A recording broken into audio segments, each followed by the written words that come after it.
नमस्कार दोस्तों।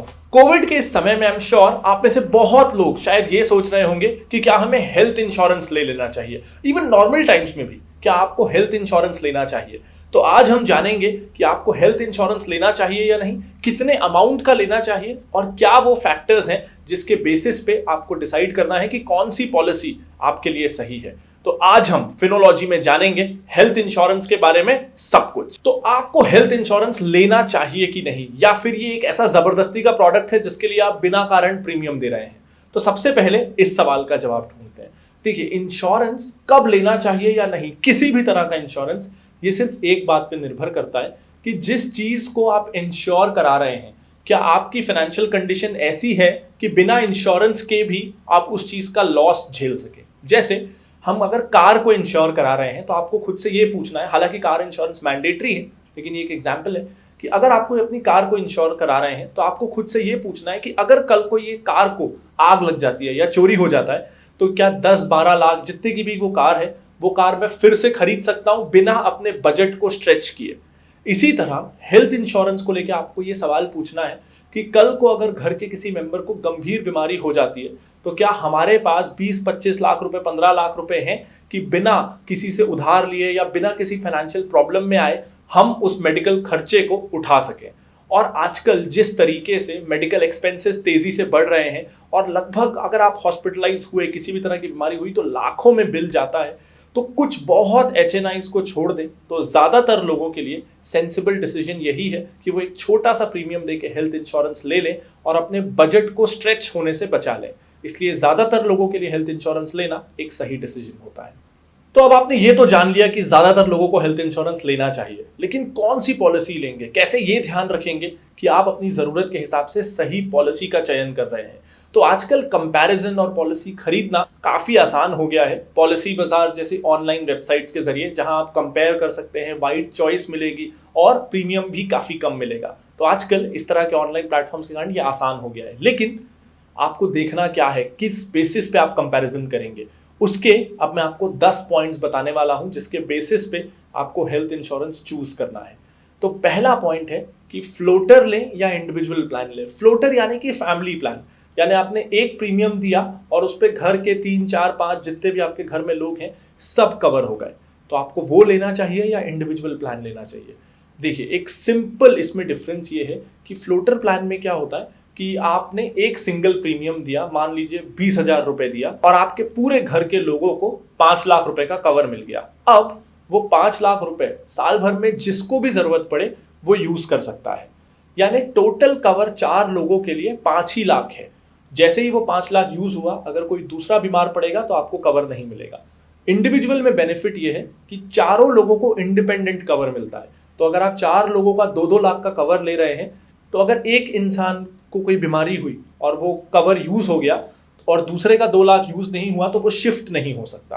Family cover में वो पूरा कॉर्पस कोई भी यूज करे। और अब ये तो अनलाइकली है कि एक ही साल में 4 लोग बीमार हो जाएंगे, घर के चारों लोग। तो ऐसे केस में फ्लोटर प्लान काम आता है कि कोई एक भी बीमार हुआ तो पूरा कवर उसके लिए अवेलेबल है। लेकिन कब फ्लोटर लेना है और कब इंडिविजुअल प्लान लेना है, उसके लिए ये जरूरी है कि आप ये ध्यान रखिए कि अगर कोई ऐसा मेंबर है आपकी फैमिली में जिसकी एज बहुत ज्यादा है, 55 से ऊपर है, या किसी को पहले से कोई एग्जिस्टिंग बीमारी है, तो उसको आप फ्लोटर प्लान में इंक्लूड मत करिए। उनके लिए इंडिविजुअल इंश्योरेंस प्लान लीजिए। ऐसा क्यों? क्योंकि उस एक इंसान के कारण पूरी फैमिली का प्रीमियम काफी ज्यादा हो जाएगा। तो ऐसे में बेटर डिसीजन ये है कि अगर 4 लोग हैं जिसमें से एक की एज बहुत ज्यादा है या बीमारियां हैं, उनके लिए एक इंडिविजुअल प्लान लिया जाए जिससे बाकी तीनों का प्रीमियम ना बढ़े, और बाकी तीनों के लिए आप एक फ्लोटर प्लान ले सकते हैं।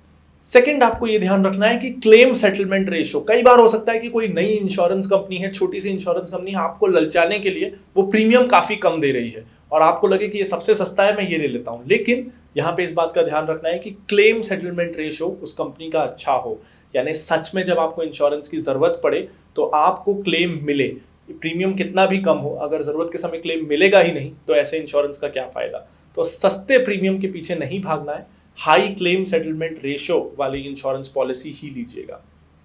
तीसरा, इस बात का ध्यान रखना है एक अच्छी हेल्थ इंश्योरेंस पॉलिसी कौन सी है, ये इस बात पे डिपेंड करेगा कि आपकी ज्योग्राफिकल लोकेशन कहाँ है, आप कौन से शहर में रहते हैं और उस शहर के हॉस्पिटल्स के साथ कौन सी हेल्थ इंश्योरेंस प्रोवाइडर का टाई अप है, क्योंकि आपको हॉस्पिटल में जब इमरजेंसी ट्रीटमेंट कराना है तो आप पैसे जुगाड़ करने का, इधर उधर से अरेंज करने का वेट नहीं कर सकते। ना ही आप रुक सकते हैं कि इंश्योरेंस कंपनी आपको हफ्ते भर बाद पेमेंट दे, क्योंकि आपको तो आज जरूरत है कि तुरंत इंश्योरेंस कंपनी आपके खर्चों को कवर कर दे। हॉस्पिटल तो एडवांस लिए बिना ट्रीटमेंट शुरू ही नहीं करेगा।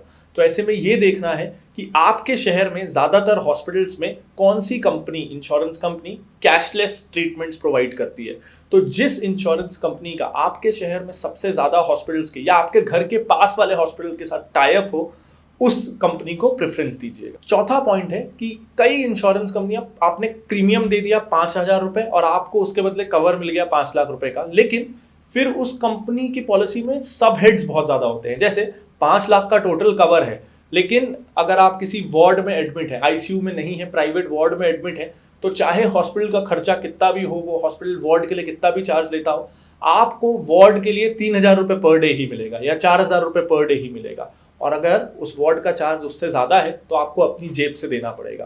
तो ये भी ध्यान रखिए कि एक सही इंश्योरेंस पॉलिसी वो है जो इस तरह के बहुत सारे सब डिविजन्स ना करे या कैपिंग ना लगाए कि आईसीयू में पर डे का इतना ही चार्ज मिलेगा, प्राइवेट वार्ड का इतना ही मिलेगा। ये पूरा फ्लेक्सिबल होना चाहिए। जितनी ज्यादा फ्लेक्सिबिलिटी उतना अच्छा वो इंश्योरेंस पॉलिसी है। पांचवा पॉइंट ये है कि आपको इस बात का ध्यान रखना है कि आपको प्री और पोस्ट हॉस्पिटलाइजेशन एक्सपेंसेस भी कवर हो। जैसे कई बार ऐसा होता है कि आप सीधा हॉस्पिटल में एडमिट नहीं होंगे, कुछ हफ्ते हो सकता है घर पे ट्रीटमेंट चले, कुछ टेस्ट हों, तो क्या वो टेस्ट या घर के ट्रीटमेंट के एक्सपेंसेस भी कवर हो रहे हैं। और अगर आप हॉस्पिटल से निकले तो उसके बाद भी घर पे कुछ दवाइयाँ लेनी होंगी, कुछ एक्स्ट्रा प्रिकॉशंस लेने होंगे, कुछ एक्सरसाइजेस करनी होंगी, तो क्या वो सारी कॉस्ट भी आपकी पॉलिसी में कवर हो रही है या सिर्फ उतना ही हो रहा है जितने दिन आप हॉस्पिटल में थे, क्योंकि खर्चे तो बाकी भी होंगे। तो जितना एग्जॉस्टिव कवरेज होगा उतनी अच्छी वो पॉलिसी होगी। छठवीं चीज आपको इस बात का ध्यान रखना है, अगेन मैं एग्जॉस्टिव कवरेज की बात करने वाला हूं, कि सिर्फ ट्रीटमेंट ओरिएंटेड चीजें कवर्ड हैं या फिर कुछ कॉस्मेटिक फैक्टर्स भी कवर्ड हैं, कुछ वेलनेस ओरिएंटेड। जैसे अगर आपको फिजियोथेरेपी करनी है 1 महीने, डॉक्टर ने वो प्रिस्क्राइब किया है, तो क्या वो कवर होगा। कुछ कॉस्मेटिक चीजें होती हैं, डेंटल प्रॉब्लम्स होती हैं, क्या वो कवर होगा।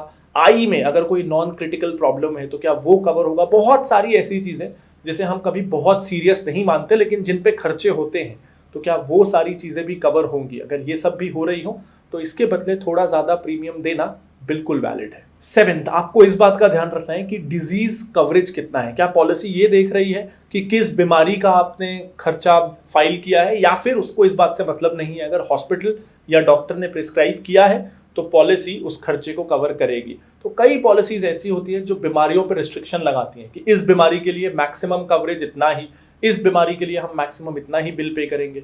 तो इस तरह की कंडीशंस भी अगर बहुत ज्यादा हैं तो उस पॉलिसी को अवॉइड करना बेटर होगा। इसके बाद अब हम 8th पॉइंट की बात करते हैं कि एग्जिस्टिंग डिजीजेस के लिए कूलिंग ऑफ पीरियड कितना है या वेटिंग पीरियड कितना है। तो बहुत सारी ऐसी पॉलिसीज होती है जो ये कहती है कि अगर आपने डिस्क्लोज किया कि आपको कोई ऑलरेडी बीमारी है, जैसे मान लीजिए थायराइड है, तो वो पॉलिसी ये कहेगी कि अगले 3 साल तक अगर थायराइड रिलेटेड कोई भी आपको प्रॉब्लम हो रहा है तो वो कवर नहीं होगा, 3 साल के बाद ही कवर होगा। तो ये waiting period of existing diseases कई पॉलिसीज में 3 साल होता है, किसी में 4, किसी में 5।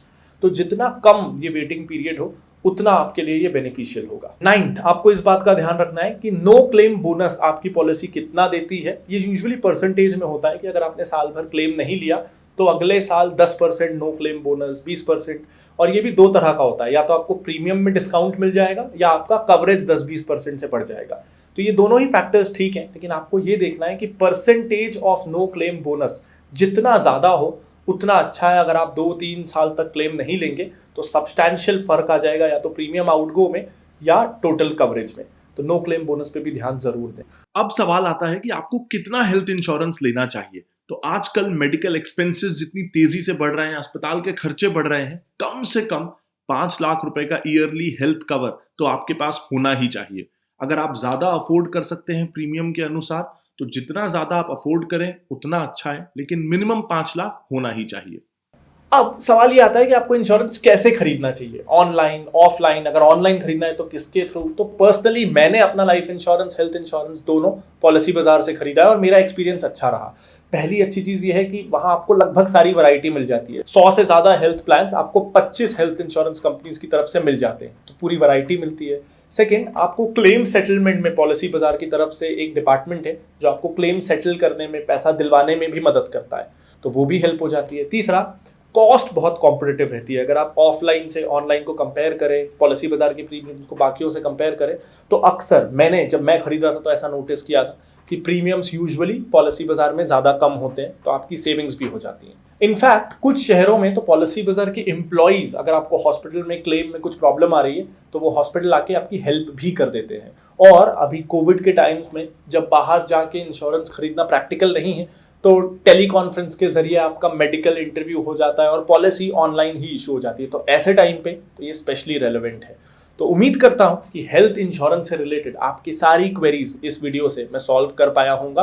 आपको पॉलिसी बाजार का लिंक इस वीडियो के डिस्क्रिप्शन में मिल जाएगा। अगर ये आपको वीडियो पसंद आया हो तो इसे लाइक जरूर कर दीजिएगा, और अगर आपने अभी तक इस चैनल को सब्सक्राइब नहीं किया है तो दबा दीजिए सब्सक्राइब बटन को और बेल आइकन को, ताकि इस तरह के और यूजफुल वीडियोस आपको मिलते रहें। कोई भी अगर आपको डाउट हो या मैंने कोई इंपॉर्टेंट चीज मिस कर दी हो तो कमेंट जरूर कर दीजिएगा, और मैं और मेरी टीम आपकी मदद जरूर कर देंगे। मैं लाता रहूंगा ऐसे और बहुत सारे videos. This is Pranjal Kamra signing off. Bye bye.